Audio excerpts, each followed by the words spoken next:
Кыргызтай ишкери Хабибулла Абдукадыр президент Сооронбай Жээнбековдун 2017 жылдын 24 ноябрында өткөн инаугурациясына катышкан. Анын сүрөтү Азаттык радиосунун клоп жана уюшкан кылмыштуулукту жана коррупцияны иликтөө долбоору менен биргеликте жүргүзгөн иликтөөсүндө көрсөтүлөт. Иликтөөдө Хабибулла Абдукадыр Айеркен Саймаити менен бирге Кыргызстандан ири өлчөмдөгү акчаны мыйзамсыз түрдө чыгарып тургандыгы айтылат. Эскерте кетсек, Айеркен Саймаити Стамбулда 10 ноябрда киши колдуу болгон.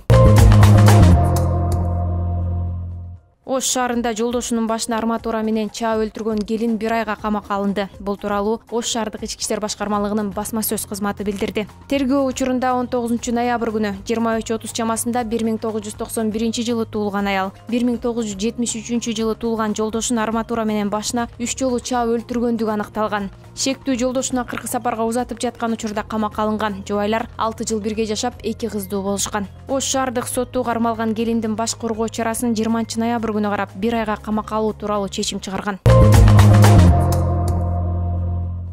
Санкт-Петербург шаарында полиция кызматкерин сабаганга шектелип, федералдык издөөдө жүргөн кыргызстандык жаран кармалды. Тергөөнүн маалыматы боюнча 2016 жылдын 31 декабрында кыргызстандык 2 жаран мас абалда Пскове шаарында жайгашкан көп кабаттуу үйлөрдүн алдында токтоп турган унааларга зыян келтиришкен. Ошол учурда полиция кызматкерлери кармоого аракет жасаганда шектүүлөр алардын бирин сабап качып кеткенге жетишкен. Алар бул факт боюнча федералдык издөөгө алынган болчу. Тергөөчүлөрдүн жана полиция кызматкерлеринин биргелешкен иш-чараларынын натыйжасында шектүү Санкт-Петербургтан кармалды. Учурда дагы бир шектүү изделүүдө деп айтылат маалыматта.